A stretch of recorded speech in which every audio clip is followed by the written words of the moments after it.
Humankind is produced in association with WGBH Boston and supported by the Humankind Program Fund and a grant from the Henry Luce Foundation. They're all different. Every letter you get is different. Some will be really long personal letters describing someone's experience, and then at the end we'll request a book or two. Some are 2 sentences and say, "I like mysteries, thank you." People in prison request free books for their education and to help combat boredom behind bars. You're listening to Humankind. I'm David Freudenberg.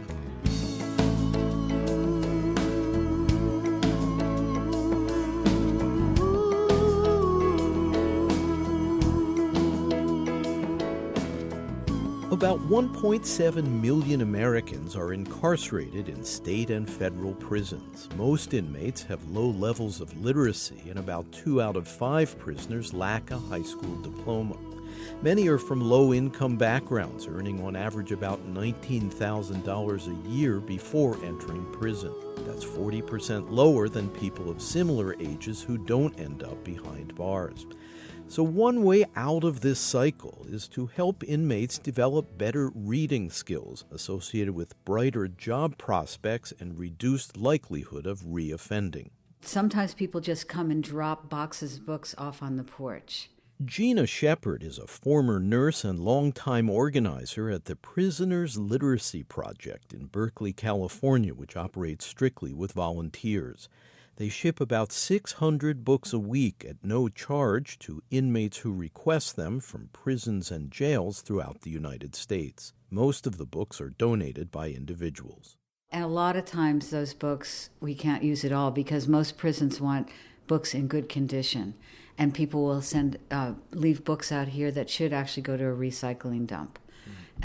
Torn pages, written in. We can't send those kind of books. And then I get calls 2 or 3 a week from people who want to donate books. And, I go through what kind of books we want and what we can use, and then they drop them off here. Sometimes volunteers come with bags of books. And I'm walking down the street, and now they have these little libraries, these tiny little libraries in front of houses. I always look through there and get 1 or 2 books that we can use.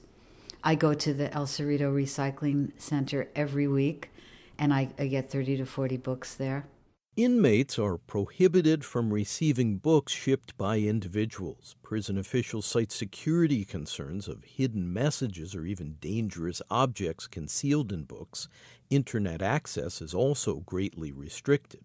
So generally, only approved booksellers and organizations like the Prisoners Literature Project are authorized to send books.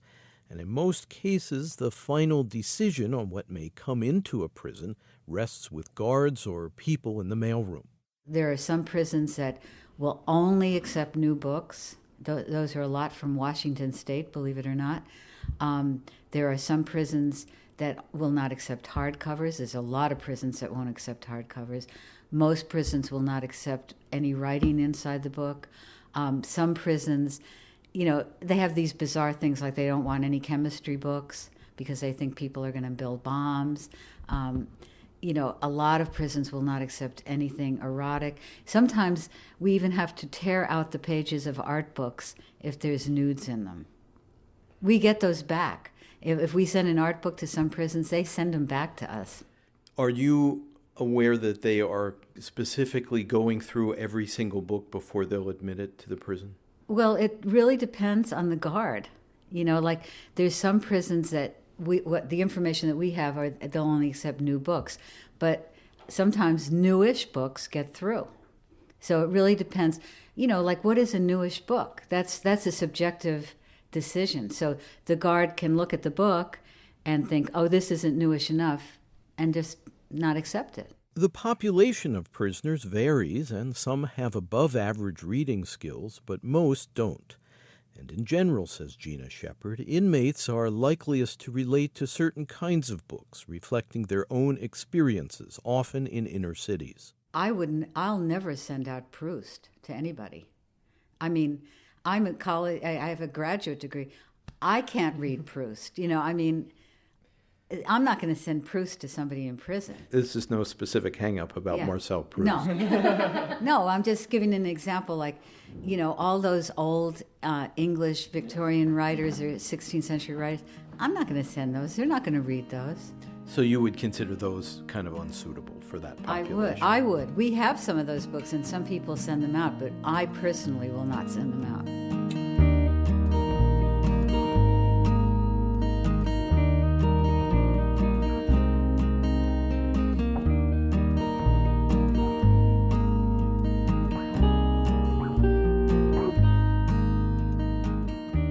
The Prisoners Literature Project was founded in the 1980s by grassroots activists working in a San Francisco bookstore.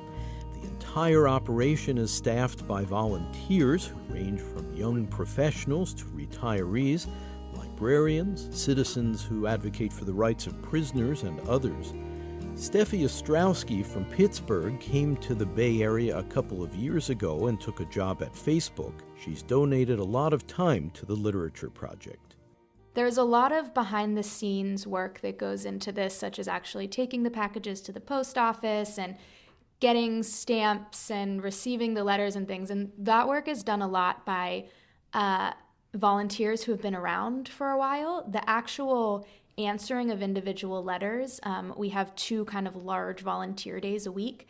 It's really up to the individual volunteer's discretion what books they're going to give. We do kind of a brief orientation for every volunteer that comes in, and then, really stressing that these are real people receiving your letters. Read carefully the letters they sent. Think hard about what this person actually wants. We're not here to impose our own judgments or our beliefs for what these people should be reading. If someone is like, I really like mysteries, I'm going to send them mysteries, It's not up to me to say, well, I think they should, be reading something else. So in a case like that, typically do the people in prison who write to the Prisoners Literature Project specify what it is that they would like to be reading? Yeah, and we actually, if someone ever writes us a letter where they just say, I want books, we'll write back and say, please tell us what kind of books you want. We really want to make sure, if we're going to spend money on postage for someone, we want to make sure they're getting something that they want to read. And so we probably don't have a specific novel that they requested, but if they give us the general genre of what they're interested in, we can track something down for them. So the requests are very varied. We get, a lot of requests for dictionaries. I would say that's like the biggest thing people ask for. What kind of dictionaries? Normal paper Webster's dictionary. They just want to have a way to look up words. Yeah, I think part of this is probably in the autobiography of Malcolm X, he talks about one of his main ways that he started learning things in prison was by reading the dictionary. And so I imagine that anyone who has read that is going to want a dictionary to read, but also in general, that kind of makes sense, right? I wonder if Malcolm X's book circulates in prisons, if they allow it to circulate. We send it all the time. I see. You don't have a way to Google a word you don't know. That's a great resource. So after dictionaries, a lot of more nonfiction, like how to draw books, how to sometimes like gardening books. There's people that, want like classics. There's people that want mysteries, sci-fi, fantasy, autobiographies. Alex Marsh, originally from Sacramento, is a freelance artist and graphic designer in San Francisco. We've been getting a lot of requests for graphic novels. Like, it's just, up to the person. Them being prisoners doesn't make them all uniform. They're all unique snowflakes. We get a lot of requests for urban novels. They're mostly African American, and they talk about things in the hood. And like we get requests for books on And do you pimping. choose to We don't fill have those books requests? in fact, I don't even know if there are any books on pimping, I hope not. But so we don't have a whole lot of urban novels. We send out a lot of Walter Mosley. Do you know who he is? He talks a lot about the neighborhood, and he's a quality writer. So we often have him. But there are a lot of other... Interesting that you get requests for Walter Mosley. No, we don't get requests for them. We send them out. Oh, I Like see. if they ask for urban fiction, we will send out Walter Mosley. We do get a lot of requests for Iceberg Slim. Do you know who he is? He wrote books kind of like about the hood. I think he was an ex-prisoner himself. So we do get requests for them. We very rarely have those books.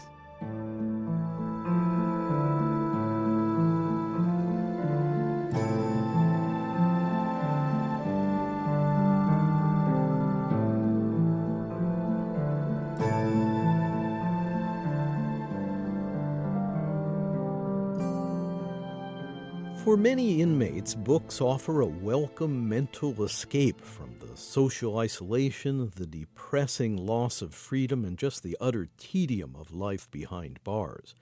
They also offer a means of self-improvement, especially in an era of reduced educational resources in prisons. Prisoners have to check the box. Do you know what that is? Check the box. It means when they're applying for a job, they have to say whether they're a felon. So it's really unfair because nobody's going to hire them. So these people are like desperately thinking of what they can do when they come out. Because if they don't have a job, they're going to be right back. And in fact, some people can't even get paroled without the promise of a job. So they're desperately looking for stuff they can do on their own, like gardening, like any kind of entrepreneurial enterprise. We even get requests for beekeeping, sheep herding. I mean, a lot for Wall Street stuff, investing, which I think is absurd. They're not going to make money investing, but they need some hope that they can do something when they can come out. What you're saying is that there seems to be a focus on vocational skills through their reading, which strikes me as a pretty positive thing. Mm-hmm. There's basically two kinds of requests we get. One is for how to learn something so they can get a job when they come out. The other is how to pass the time there. And like we didn't used to send out mysteries and thrillers, and now we do. And I'm of mixed minds about that. I think if I was in jail, I would want anything that I could have to help me pass the time because it's really terrible. On the other hand, I hope that they will be using their time to learn something, and very many of them do.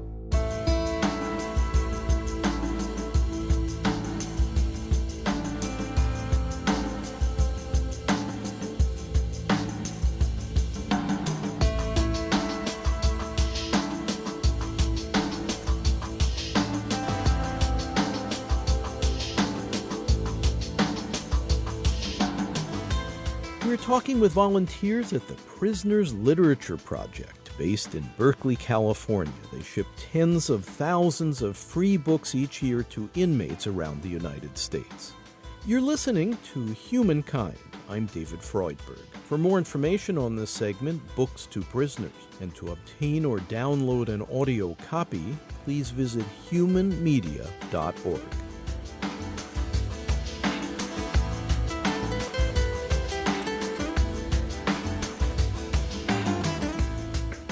Let's discuss the prisoners who ultimately receive these books that you're shipping out. Where are they? How many of them are there, and who are they? Well, there's thousands of them. I mean, I don't know how many letters we get a month. I've never counted them, but I'm sure more than 1,000. Gina Shepard. Since I've been here, most of the time we've been 4 months or more behind. Just such a backlog because so much pours in. Because they don't have other alternatives. I mean, most of the prison libraries, especially since the economic crisis, are either closed. They have very few books. The books they have are junky, missing pages, all that sort of stuff. Individuals cannot send books, so they're stuck. If they don't have a family member who can afford to send books through like Amazon or Barnes and Nobles, what are they going to do?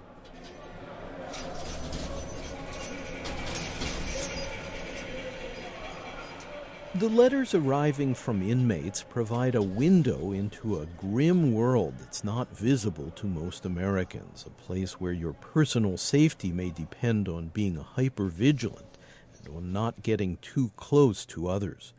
Some inmates make a human connection by writing to the Berkeley volunteers who gather to pack up books. Steffi Ostrowski. We accept letters from prisoners all over the country. We currently don't handle Texas because that's such an enormous load. There are a few designated Books to Prisoners programs in Texas that we will pass letters along to. But other than that, we'll receive any letter from across the country. And as far as how people hear about us, I think it's largely word of mouth. We find that the more letters we respond to, the more requests we receive. So I think once one prisoner realizes, hey, this organization actually exists and is working, they'll tell their friends and more people will write to us.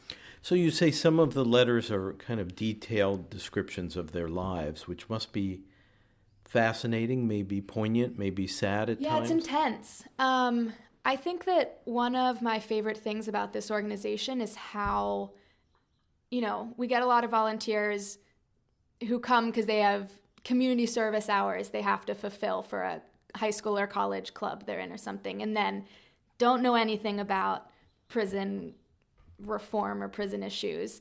After sitting here for 3 hours and reading letters from individual people, you can't help but kind of realize that there's a problem. When you're receiving a letter from someone who's saying, I'm serving a 35-year sentence, please send me a rhyming dictionary to help me improve my poetry. I mean, something kind of clicks. What clicks for you? The humanity of these people and the absurdity of the situation. I mean, it makes no sense to put someone in a box for 30 years and with no hope of any sort of rehabilitation. I think that's what drives the vast majority of us who are here, is the fact that these are people that are not being treated like people. And you see that with volunteers that come in. There's tends to be kind of a moment when it clicks for other people. I don't know, sometimes I'll be here kind of coaching a new volunteer on how the process works, and we'll go through a letter together, and maybe the first time they read a letter that says hey, I'm in prison for 15 years, they'll go, oh, wow, I wonder what they did. Because that's how we're trained to think of these people as nothing more than this one act that may or may not have happened. But, 3 hours later, they're talking about how sad it is that this person couldn't receive the books that they needed.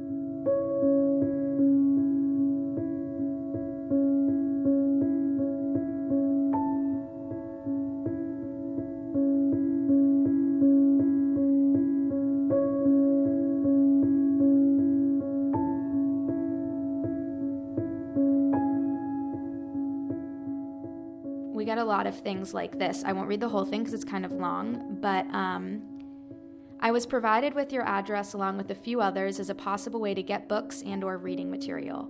Although this is a rather large institution, we do not have a library like much state prisons. Therefore, our reading material is extremely limited. I read pretty much anything I can get my hands on. I am unable to pick and choose by subject or preference due to dwindling supply that's available. If I was able to choose a favorite subject, it would probably be action-adventure for me, but I'll read anything. I think reading is the greatest gift available for prisoners, with one exception, freedom. Freedom is the only gift better than reading, and it's going to be a long time before I can obtain my freedom. So I'm doing what is in my power to pursue my reading. Reading is a prisoner's only mean of escape, and when my mind is engrossed in a book, I am far away from this place and at peace with the world and myself. I'm writing with hopes that you can send me some books or reading material. Anything you send will be cherished and greatly appreciated. So this is from Spruce Pine, North Carolina. Eric Lindgaard studies at the University of California, Berkeley, which operates a higher education project he volunteers for at San Quentin State Prison north of San Francisco.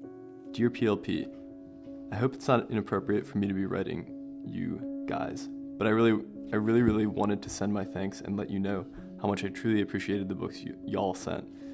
That was an incredibly kind thing to do, and your choice in books was great. Without you, I never would have discovered The Bean Trees by Barbara Kingsolver. That was the best book I've read in a very, very long time. And so you know, I shared the books you sent with every person I know, so they were well received and they're still making the rounds. The kindness you guys have shown has truly meant a great deal to me. In a world with so much ugliness in it, it takes the small kindness of ordinary people to shine a light through the darkness. Once again, thank you very much. Sincerely, Josh. That's moving. Yeah.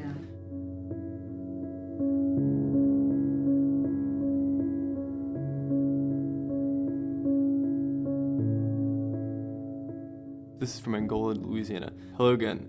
As you may know, the books you sent were sent back to you. I apologize for wasting your time and your efforts trying to help me. It seems that Angola has applied some new rules in their mailing system, and the Prison Literature Project is not an approved vendor. I'm so sorry, for I looked forward to reading from this project again. I do not know if there is a future in our friendship, but I must say thank you for acknowledging my existence and answering my request. If you choose to write a personal letter, I would like that. If not, I hope your days are filled with joy and laughter, and may all of your dreams one day come true. Sincerely, your friend, David Lance Wilson. So you read that from somebody who's sitting in a box in a prison. How does it make you feel? Life in general for these people is extremely difficult. Like they're just essentially isolated from, any kind of emotional attachment to anyone for the most part. And so they're really looking for a way, I think, to connect with people, I guess. And so even the smallest gesture or response to a letter like that, I think means a lot to them. Well, to me, it just reaffirms that this is something worth doing. Prisoners are incredibly dehumanized, and it's regardless of how you feel about the prison system or crime, or they're still human beings. Pretty much everyone who volunteers here shares the belief that access to literature, to knowledge, is just a right of being a person. It's not a privilege to be given or taken away. I had one recently where someone had they were asking for books on learning Spanish, and they wrote me a thank you note with a long paragraph written in Spanish, and just the concrete, real example of the difference that's being made in these people's lives.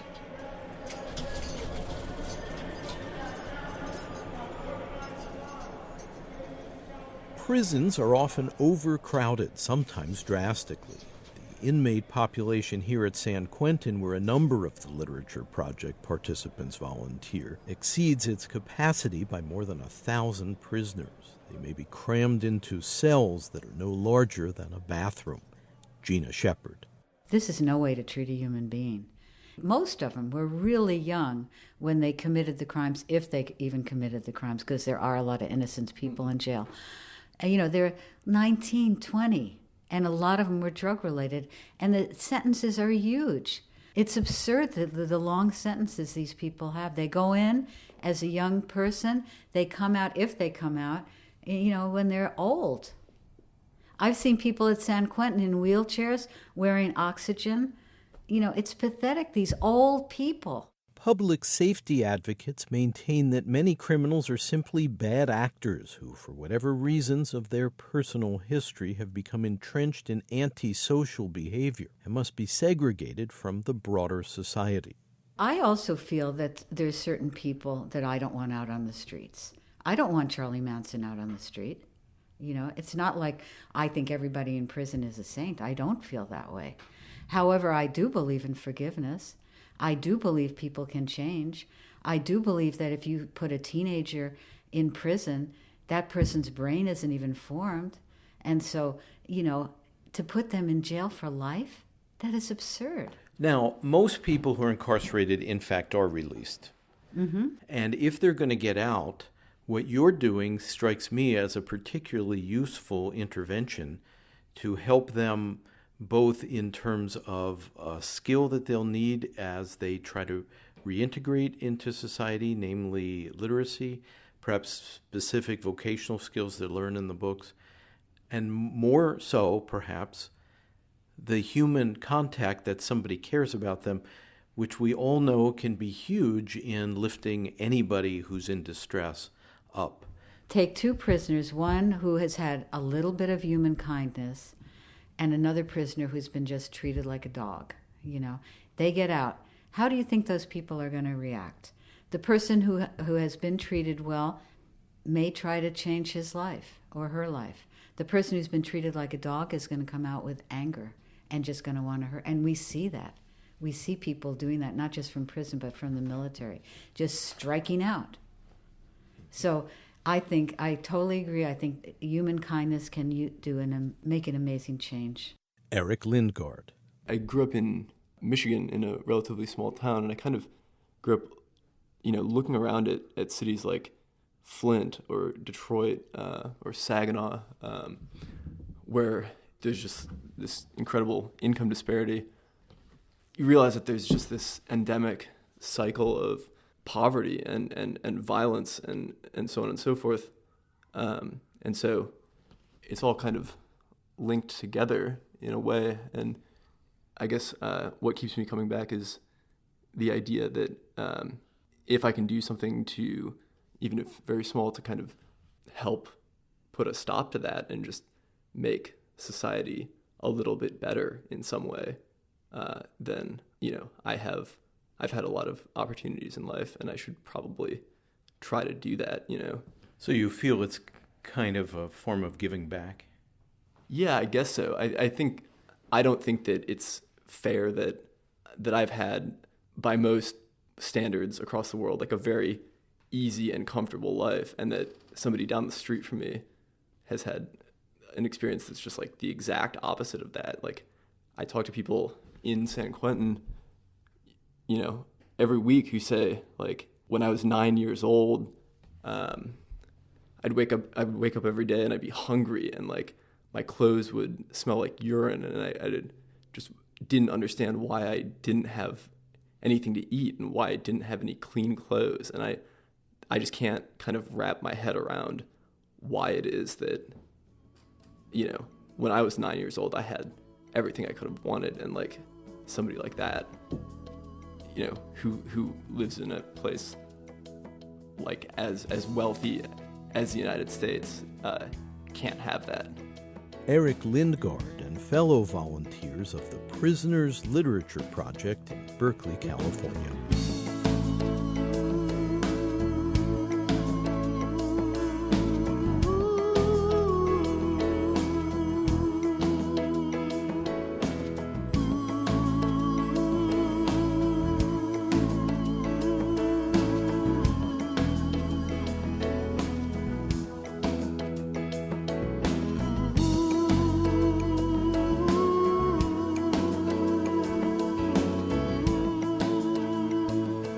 You're listening to Humankind. I'm David Freudberg. Studio recording by Doug Sugarts. Editorial assistance from Ken Rogers, David Cruz, Kathy Graham, Mark Kilstein, and Bond Collard. Webmaster Brian K. Johnson. Special thanks to Tony Buck.